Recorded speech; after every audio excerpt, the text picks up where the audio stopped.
नाज़रीन अस्सलाम वालेकुम, आपकी खिदमत में एक नई वीडियो के साथ आपका मेज़बान हाज़िर है। नाज़रीन, मुस्लिम लीग नवाज का रहनुमा हनीफ अब्बासी आज सीनियर एंकर पर्सन पारस जहांज़ेब के हत्थे चढ़ गया। पारस जहांज़ेब ने बड़े तहम्मुल मजाजी के साथ इस तरह के सख्त और कड़वे सवालात किए कि आगे से इस शख्स के पास किसी सवाल का कोई जवाब था नहीं, बल्कि आए बाएं शाएं और इमरान खान पर तनकीद करने लगा। नाज़रीन, जिस पर पारस जहांज़ेब ने इसकी खूब क्लास लगा दी। वीडियो मुलाजा फरमाएं, फिर इस पर मुकम्मल तफसील आपके सामने रखते हैं। इक़्तिदार में पीटीआई इक़्तिदार के नशे में अंधी हो गई है। अच्छा। पारस जरा थोड़ा सा गौर करें बातों के ऊपर।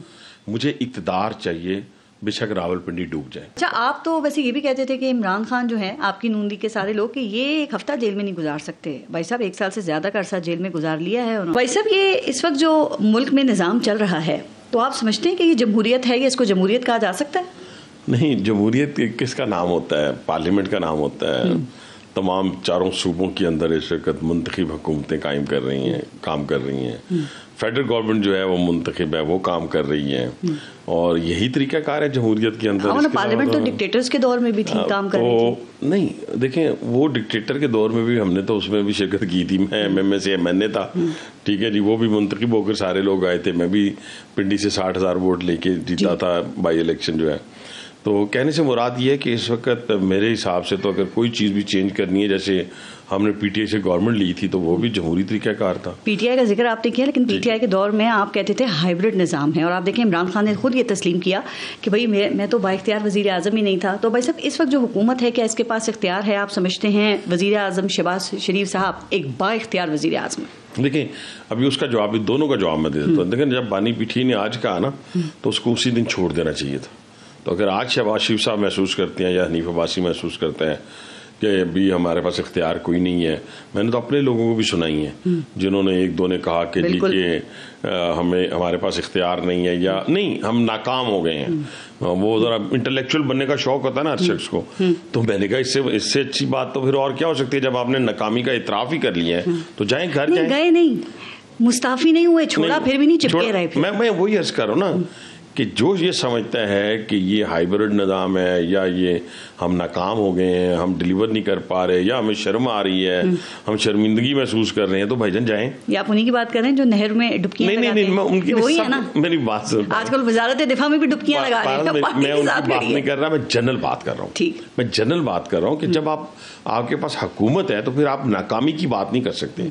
आपके सामने जितने मर्जी चैलेंजेस बड़े चैलेंजेस हों, और मैंने शहबाज शरीफ साहब की ज़ात में एक चीज़ देखी है। मैं आज उनके साथ मेरा 19वां साल है, और एज ए चीफ मिनिस्टर 10 साल मैं उनके साथ रहा हूँ। मैं एमएनए भी रहा हूँ, पीडीएम की गवर्नमेंट 16 महीने भी मैं उनके साथ रहा हूँ।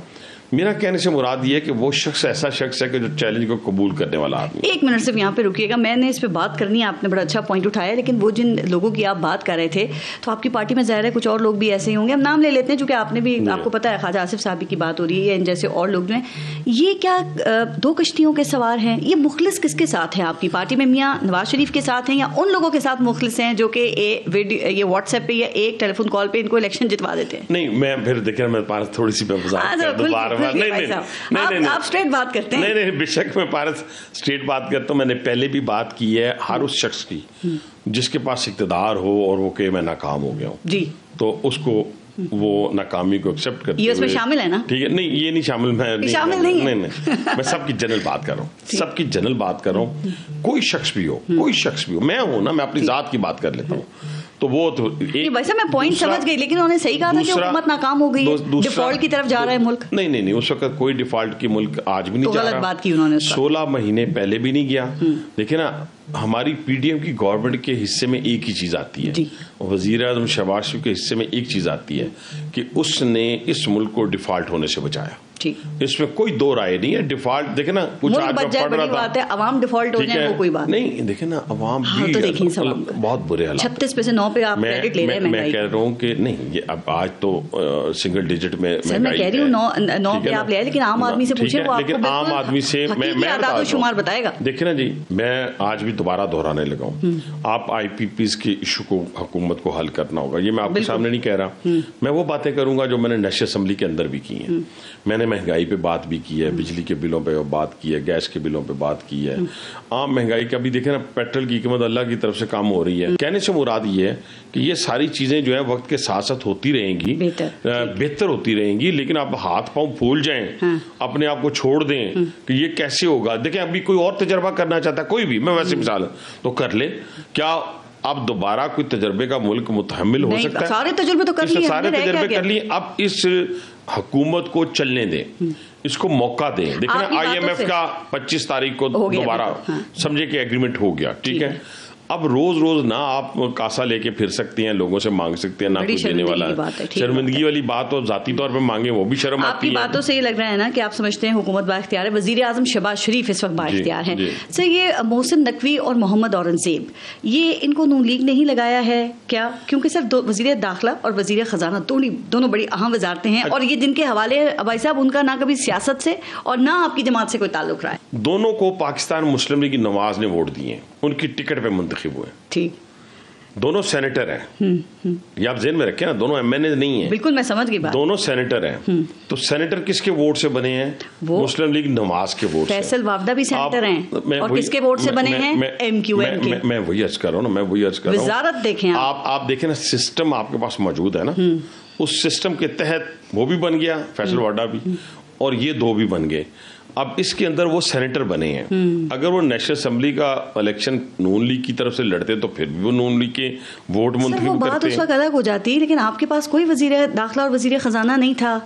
काफी सारे नाम हैं, राना सनाउल्लाह नहीं हो सकते थे फिर वजीर दाखिला, इसहाक डार साहब वो भी वजीर खजाना तो नहीं है, और आप भी हो सकते थे, आप में क्या कमी है? नहीं, मैं अगर ये फैसले तो पार्टी ने करने होती है ना, कि कौन को किसको किस जगह लगाना है, होना चाहिए था। कितने सवाल उठते हैं आपके? नहीं, मेरे से मैं आपको फिर बार, अभी जो औरंगजेब साहब हैं, मैं नहीं इनको जानता था, सीधी सी बात है।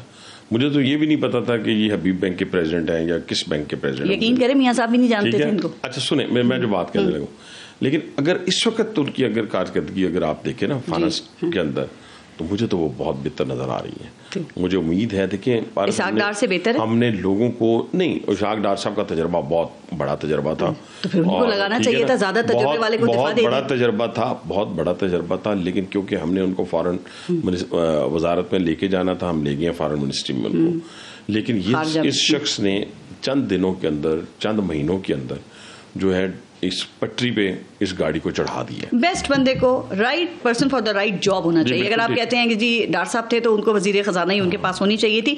बहरहाल शहबाज शरीफ साहब बाइख्तियार वजीर आजम हैं। अब ऐसा वो जो जलसा हुआ, और उसके बाद जब अली अमीन गंडापुर साहब जो हैं वो कई घंटों के लिए गायब हो गए, तो क्या वाकई किसी सिक्योरिटी मीटिंग में बैठे हुए थे या गिरफ्तार थे? चूंकि उनकी सूबाई हुकूमत और पार्टी दोनों का उनसे रब्ता नहीं हो रहा था। अच्छा, यकीन माने, अब मैं आपसे खुल के बात कर लेता हूँ, लेकिन मैं इतना करूंगा खुल के, ताकि 8 घंटे वो पाँव में बैठ के माफिया मांगता रहे। किसके पाँव में? जिनको गालियां दी थी उनके पाँव में? उनके पाँव में। और आप ही के इलाके में थे? मतलब साहब मेरी समझे कि मैं उस इलाके में रहता हूँ। रो भी रहे थे? ये सिर्फ माफिया ही मांग रहे थे? तो पाँव पकड़े हुए थे या रो भी रहे थे? मैं यकीन माने रोया, यकीन माने रोया, फिजिकली रोया। मुझे भागने वाला शख्स जो है ना मेरी जिंदगी में, मैं वो बंदा बात कर रहे हैं, मैं फिर दोहरा रहा हूं कि जिसने 25 साल कैद लेके नहीं भागा, 10,000 बंदों की मौजूदगी में मैं भाग सकता था ना, या मुझे पता था शाम को मुझे सजा होनी है तो मैं निकल जाता। लेकिन वो अब जबान सुनिए, वो तो फिर वही अल्फाज इस्तेमाल कर रहे हैं। अच्छा, आपने हिटलर की चमचा नहीं, अभी मैंने आपको सुने पता नहीं क्या क्या नहीं हूं। सुने, हिटलर जो था ना, हिटलर उसका जासूसी निजाम बहुत मजबूत था जी।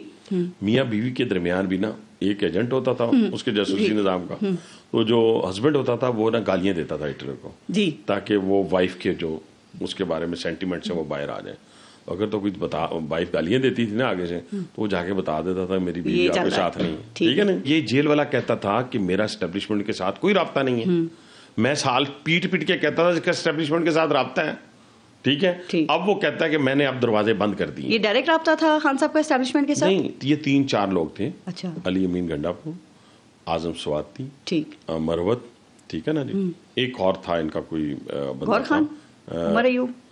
नहीं, उमर अयूब नहीं है। उमर अयूब को तो आजकल वो उसके मुंह से फायरिंग निकल रही है उस इंस्टीट्यूशन के खिलाफ जिन्होंने उनको इज्जत दी, जिन्होंने उनको एहतराम दिया। और की बात होती है हमारे पॉलिटिक्स में, जिस पे बुरा वक्त आता है वो सामने वाले देखे ना, वो अगर हमें जमहूरियत का सबक उमर यूब दें तो जरा शर्माना चाहिए उनको कि उनके दादा अबू ने सबसे पहले जमहूरियत पे शब खून मारा था। अभी जिनको आप कह रहे हैं कि बुरा भला वो कह रहे हैं, क्या उमर अयूब वाकई एंटी एस्टेब्लिशमेंट हैं, या फिर ये भी आप वो जो कहते हैं ना कि ये सब मिले हुए हैं? नहीं, मुझे इस पे तो मुझे, क्योंकि वो ना इक़्तिदार में पीटीआई इक़्तिदार के नशे में अंधी हो गई है। अच्छा। पारस जरा थोड़ा सा गौर करें बातों के ऊपर।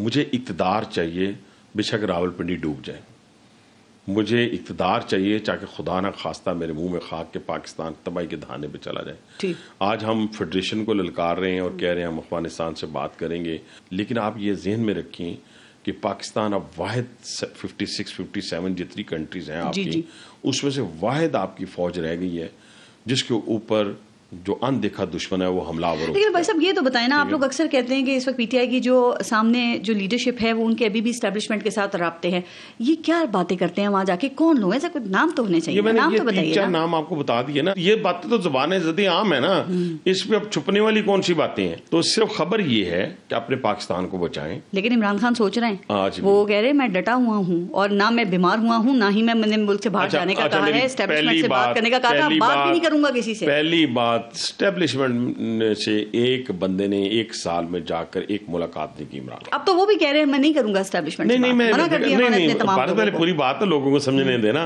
एक साल में ऑफ द रिकॉर्ड एक मुलाकात भी एस्टेब्लिशमेंट ने इमरान खान से नहीं। तो जो खबरें आती थी सब झूठ है कि थोड़ा आगे बढ़े हैं, थोड़ा पीछे हुए ना ना ना, वो सारी चीजें ये होती थी कि इनकी ख्वाहिशात के ऊपर इनके बंदे को मिनतला करने के लिए जाते थे।